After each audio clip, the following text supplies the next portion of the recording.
it is a given already that people are different in many ways. Magkakaiba-iba tayo sa personality, sa background, Mm. sa pamamaraan ng paggawa ng mga bagay, Mm. and sa ating pananaw sa mga nangyayari sa ating buhay.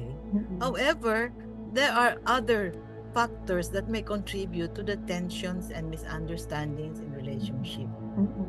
Kasama na dito yung poor communication. Magandang araw po sa inyong lahat. Ako po si Ate Perry Cartera, ang General Secretary ng Philippine Bible Society na bumabati sa inyo ng Happy National Bible Month. And welcome dito po sa panibagong episode ng Bible Talks where we will talk about real people experiencing God through His Word. Sa episode na ito ay pag-uusapan natin ang isang bahagi ng ating theme sa National Bible Month, which is harmony. Ang bawat isa sa atin, syempre, ang gusto natin magkaroon ng harmony sa ating relationships, sa ating mga kaibigan, sa ating pamilya, sa ating mga simbahan, at syempre sa loob ng opisina, lalong-lalo na harmony kahit sa ating mga sarili. Pero alam nyo, hindi naman maiiwasan ng friction, ang pagtatalo, ang conflict. Bahagi yan ng ating buhay. Minsan nga hindi natin napapansin yung ating mga salita, yung ating mga ginagawa ay nakakaapekto sa ating harmonious relationship sa isa't isa. Kaya ngayon, aalamin natin, paano kaya tayo magkakaroon ng harmony sa ating relationship sa isa't isa at talaga namang ito ang gusto ng Panginoon. Ano kaya ang matututunan natin sa Bible tungkol dito?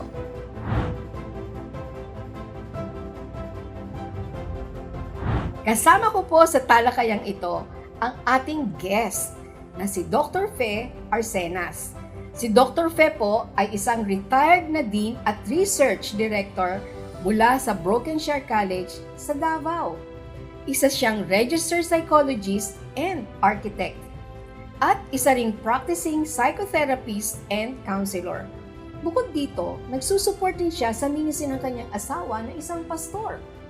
Si Ate Fe po ay nagko-contribute sa church bilang Sunday School Superintendent at Christian Education Director. Let us all welcome Dr. Fe Arsenas. Welcome po, Ate Fe! Hello po, salamat po na ako ay naimbita dito sa inyong Bible Talk. Yes, at parang hindi tayo nagkita ng matagal, ano? Parang last month lang yata, ano? Ilang linggo lang kasama tayo dyan sa Davao, ate. Dr. Fe, ang pag-uusapan po natin muna ay yung background ninyo. Nagtataka po kasi ako. Kayo'y isang arkitekto. Pero bakit po kaya kayo nag-shift at nag-aral ng psychology at pumasok sa counseling? Ano po ang naging inspiration ninyo at nagkaroon kayo ng ganitong interest sa psychology? Oo, tama yan. Kasi ako ay dating full-time mom. For 10 years, ako ay nag-alaga ng 3 gwapong mga lalaki. No? And it was a very fulfilling time for me. Yet something in me wants to know more about how human beings grow and develop to be the people they are. Initially, dahil ito sa gusto kong maging mas mabuting ina para sa aking mga anak. Pero later, since I was a pastor's wife, at hanggang ngayon ako ay pastor's wife, I thought about how I can best support my husband in the ministry. At alam niyo na ang pastoral work involves a lot of relationships with people. So I thought, since the children are already more manageable, mag-aaral ako uli at I will reinvent myself from being an architect to a psychologist. And when I shared this to my husband, he was very supportive to the idea and also to the schooling. I did the bridging subjects and proceeded to go into the Masters of Science in Psychology. So in these classes, I enjoyed the sharing of experience and the knowledge with my classmates and teachers so that after the Masters, Decide pa rin ako na ipagpatuloy ito sa PhD in Clinical Psychology. Wow. At hanggang ngayon, dahil ito ay nagbigay sa akin ng fulfillment, ay itinuloy ko na rin sa pagiging psychotherapist at counselor. So you're already a mother of 3 and a pastor's wife. No? When you entered itong field ng psychology. Siguro dito marami na rin ho kayong naging experience na counseling yung mga members ng church. Kasi marami ho sa ating mga simbahan ay nagkakaroon ng problem dahil sa relationship at hindi pagkakasundo, umaalis. Ano po? Sa tingin po ninyo, based on your professional and personal experience sa mga anak, dyan sa simbahan, ano po yung pinaka-common na pinagmumulan ng tension and misunderstanding among the family members, friends, yan, at kasama sa church? It is a given already that people are different in many ways. Nagkakaiba-iba tayo sa personality, sa background, sa pamamaraan ng paggawa ng mga bagay, and sa ating pananaw sa mga nangyayari sa ating buhay. However, there are other factors that may contribute to the tensions and misunderstandings in relationship. Kasama na dito yung poor communication. Maaring meron tayong mga unmet expectations sa mga tao, and we fail at times to listen and hear what is being said by other people. And the tendency also to impose our values on others that may result to holding grudges, not admitting one's fault, lack of forgiveness, unresolved issues from the past. Meron tayong tendency talaga na bilang tao, makasalanang tao, na maging selfish, and the tendency to protect ourselves from embarrassment or being shamed. So, gumagamit tayo ng mga paraan para ma-prevent natin yung tayo ay mapapahiya, no? So, some of these are lying or dishonesty, hindi tayo nagsasabi ng totoo. Pwede rin yung passing the blame on others. Hindi natin tinatanggap yung ating responsibility. And the exploding in anger pag tayo ay na-threaten para hindi na makasagot yung ibang tao, magagalit na lang tayo. No? So itong mga coping strategies na ito na ginagamit natin harms the relationship and aggravate the conflict situation. Meron akong couple na counselan, and they have been married for 9 years. They came to me for counseling. Ang complaint ng asawa, ang kanyang husband daw ay hindi nagmi-meet ng kanyang emotional needs. And she feels unvalidated with her feelings. Then kinausap ko yung husband at diniscuss ko yung ganitong complaint ng kanyang asawa. At ang sabi naman ng husband, ang asawa daw niya ay masyadong dramatic and too emotional.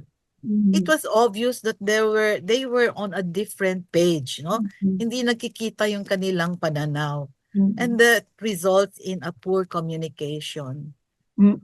I have seen that the wife grew up in a family that share openly their feelings. However, the husband was raised in a family that does not talk about their feelings. So yung ganoong kaibahan sa kanilang background ay dala-dala nila sa kanilang relasyon, and they haven't been able to come to terms with these differences. At ito ay nangyayari din sa simbahan, no? Na ang mga tao, kanilang iba-ibang pamamaraan ng pag-communicate ay nagkakaroon ng misunderstanding sa bawat isa. Doktora, salamat po doon sa i-share ninyo, no? Maganda yung sinabi ninyo kasi lalo sa simbahan, magkakaiba ng pinanggagalingan, no? So yung mga expectations, magkakaiba din ng level at ito yung pinagsisimulan ng hindi pagkakaunawaan, kagaya ng i-share po ninyo dito ngayon, ano? Minsan, hindi ko po alam, no, kung minsan or madalas, ito'y dahil sa family background. Kaya kagaya na sinabi nyo, yung background ng babae, they share openly yung emotions. Sa lalaki, hindi. So, paano ho nakaka-affect sa relationship itong mga pains or background sa childhood? Napakalaki po ng epekto nito kasi ang childhood, ito ay isang crucial period sa development ng mga tao, either physically, emotionally, mentally, and spiritually. Lahat ng experience natin nung tayo ay bata ay nagiiwan ng marka sa ating brain, sa ating mind, especially yung mga happiest at yung most painful ones. Most of our current responses and actions to people and situation reflect what we have learned from the past experiences and interactions in our childhood. Ang ating paraan ng pananaw sa ating sarili is often influenced by the way that the significant people in our life have looked at us and how they treated us. So if they have responded to us positively, have given us loving attention, and have expressed how they valued us, we will grow up confident of ourselves at marunong tayong mag-relate in positive ways to other people. And we can also bounce back easily from difficult experiences kung maganda yung ating childhood experiences. It will be easier also na ma-appreciate natin ang pagiging loving ng Panginoon. But if on the other hand, our significant others disrespected us or abused us or invalidated our feelings, we will be insecure about ourselves and our abilities. We may have problem trusting others, or we may be solicitous of others' attention to make us feel important. We will also be having doubts about God's goodness and love for us. Ay yung mga galing sa ganitong environment na magkaroon sila ng negative experiences, nahihirapan sila na makita na ang Panginoon ay mabait at mabuti sa kanila. Dahil ang childhood pains have a way of influencing the way we think, the way we perceive things, the way we see what is happening around us. Some childhood pains may manifest in the form of oversensitivity to comments and criticism of others. Other pains can create anger management issues and an inability to regulate our emotions. Maaaring maging defensive tayo or offensive at the slightest comment from another person. And some other pains can cause us to be perfectionists, unable to tolerate the perceived faults and mistakes of others. Or we may become suspicious that others are talking against us and in turn intend to harm us. So ito ay malaking bahagi ng ating buhay, yung mga experiences natin ng kabataan natin. Napakaganda nung sinabi niyo, Doktora, no, na yung significant people, how they treated us when we were kids, napakalaki ng epekto how we now interact with other people paglaki natin. So when we find ourselves harboring hurts caused by people, Paul tells us that instead of being bitter, we are to let go of bitterness and anger. Ang salita ng Panginoon ay nagbibigay ng encouragement sa atin. Dumadating ito sa atin at the right time, at the right moment that we need the Word of God.